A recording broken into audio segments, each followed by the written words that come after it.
Is there a supplementary question? Honorable Meshoe, you have the floor, sir. Thank you, Speaker. Thank you, Honorable President, for your reply. The ACDP is concerned that a decision has been made to establish what appears to be a duplicate parallel structure that might also fail to fulfill its mandate, just like the rapid deployment capacity of the African Standby Force did. We wonder whether the causes for the failure of the African Standby Force have been sufficiently addressed to ensure that they are not repeated. We are also concerned that the AU budget, as has been reported, will not be used to fund the deployment of this rapid reaction force, and that instead, individual countries supplying troops and equipment would be responsible for paying for the deployment. What I want to know from the Honorable President is how many countries have made a commitment to supply troops and equipment whenever there is a need, because we know that many regional countries are poor and they will not afford the heavy price tag of such deployments. I also want to know what the Honorable President intends doing to ensure that the deployment of this military rapid reaction force does not become a financial burden to the South African taxpayers. Thank you. The Honorable President. Thank you, Honorable Speaker. The discussions that has been taking place in the AU for a number of years now was the need to establish the standby force. And I think at some point a decision was taken that we must start with regions. So many regions have been establishing their standby force. I think it's at the level of a brigade.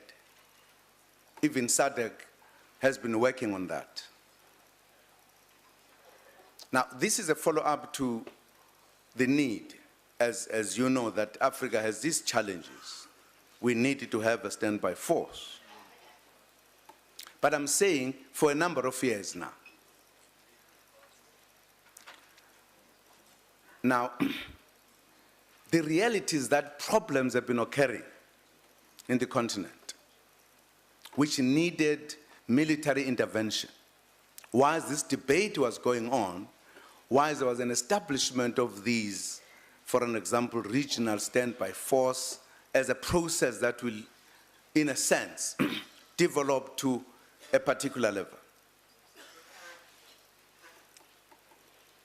African countries are saying, whilst we are discussing this matter, whilst we are trying to find ways and means of dealing with it, but there are problems. As you know, for an example, the recent ones, the DRC, the Mali, the Central African Republic, etc., whilst the matter is being debated, the Somalia issue has been a problem for many years whilst this matter was being discussed. So whatever discussion we're having at a level of this African standby force was not helping to deal with the concrete reality where the challenges were. The last summit, being aware of that process being going on, in fact, just before the summit, Chief of the Armies as well as the Minister of Defense met in Addis Ababa as part of the preparation to present a paper that was supposed to be adopted. That paper, they felt not good. So they must go back and work on it.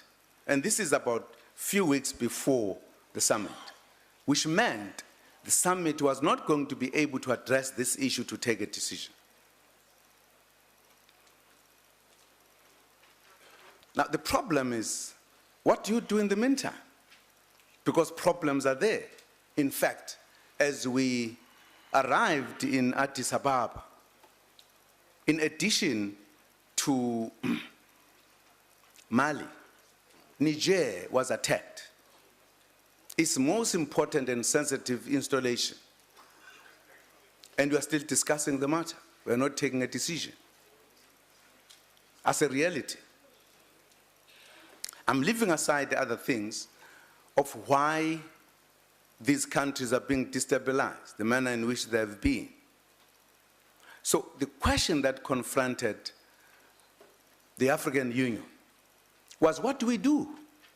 Whilst we're sitting there, we couldn't take a decision, for an example, to send a standby force in Niger. We couldn't. Marshals theoretically would want to do so. In Mali, ECOWAS, to which Mali is a member, when it was being attacked, ECOWAS met 10 times trying to say, what do we do? Precisely because there is no capacity of this nature of rapid response.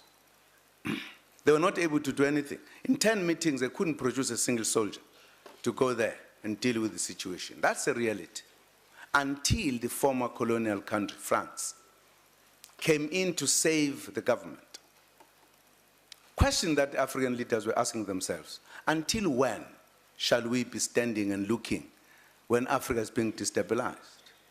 Some of the leaders were saying, you know, the process of colonization of Africa was that we were attacked from all over, bit by bit, and got colonized. You could be faced with the same thing to undermine Africa now. Should we stand until we all disappear? Now, these were the questions that face leaders. And leaders then said, whilst people are working on the ideal kind of standby force for Africa, let us have something that we can deal with. I must also mention one point, that the resources of the continent so far are paid by other people, taxpayers, Europe, not by Africans. And they've got a nice name they're called, I don't know, I can't remember the name, Friends something, who give donation to the continent. They put conditions. If you want to use their money, they want to know what for. And if they don't like what you are using it for, they say, sorry, we can't use it here. So Africa remains helpless. In fact, Libya is one case in point. Part of the reason the AU could not go, because the donor said, don't use our money there, because they wanted to give themselves a time to bomb Libya out of existence. The issue that has been raised by the leaders, until when? And we cannot also depend on other monies. And therefore, a number of countries, when the call was made by the AU Commission that we need something so that we can defend ourselves, we need volunteers. Many countries volunteered to say, we are volunteering. In other words, countries that are not going to depend on the donor money, that if there was a problem, they will be able to move swiftly and finance their action. Because if we don't do so, it will be financed by the taxpayers from across the seas. And they will control us forever. Do we want to continue being controlled by other people? Or do we want to be independent and stand on our own? And these are countries that said, we can participate as a joint force. Not everybody. To move away from the debate that has been debated for years, to deal with concrete things, what can we do? So there are a number of countries that have said we are ready to come together and put our efforts together so that whenever there is a problem in this continent, we move. Partly because there is a suspicion that there is an agenda of using soldiers in many respects. In the past, there used to be coup d'etats conducted by soldiers. African Union took a position, this is not allowed. Unconstitutional changes cannot be allowed. They've changed. What used to be called mutiny is no longer mutiny. They say we are dissatisfied, they call themselves rebels, and those rebels become Thank you very effective. much, Honorable President. We've got a number of other supplementary questions. With your permission, I'd really love to move on.